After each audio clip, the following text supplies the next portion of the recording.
Zaia e Maroni salgono insieme sul palco di Pontida, dietro di loro un'enorme scia a ricordare l'appuntamento del 22 ottobre. Quando il governatore del Veneto prende la parola lo fa richiamando uno dei simboli della sua regione. Io mi sarei portato il kit da campeggio per sentirmi a casa. Se i ragazzi vengono avanti, prego. Chiaro il riferimento all'obbligo di esporre la bandiera della Serenissima fuori dagli edifici pubblici e le polemiche che ne sono conseguite. Il passo dal gonfalone con il leone al referendum del 22 ottobre è breve. È la madre di tutte le battaglie per i veneti e per i lombardi. Questo è un treno che passa una volta solo. Voglio vedere i seggi elettorali strapieni con le code.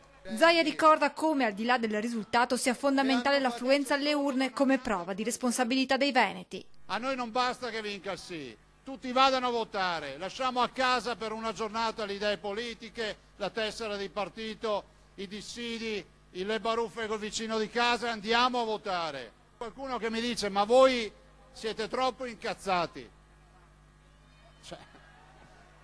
No, siccome questa è l'accusa che ci fanno, a voi sembra normale vedere che in Sicilia danno 80 euro prima delle elezioni a tutti i forestali? Anche il leader del Carroccio, Matteo Salvini, durante il suo lungo intervento parla del referendum in Veneto e Lombardia. Ma le prime parole sono tutte per la decisione della Procura di Genova di sequestrare 48 milioni dai conti della Lega. Se pensano di bloccarci, rubandoci quello che è il frutto del nostro lavoro, hanno sbagliato a capire. Andiamo avanti più determinati e più arrabbiati di prima.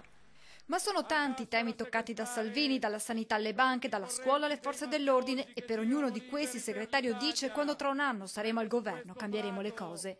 Il leader leghista non risparmia frecciatine ai suoi diretti avversari ed ex alleati come Alfano. Grande assente sul palco il fondatore del Carroccio, Umberto Bossi, che Salvini ringrazia senza però mai nominarlo. Al termine dell'incontro di Pontida il Senatur dirà è il segnale che devo andarmene via. Uno che tradisce il no, per me, non mi aspetta niente da uno che tradisce il no.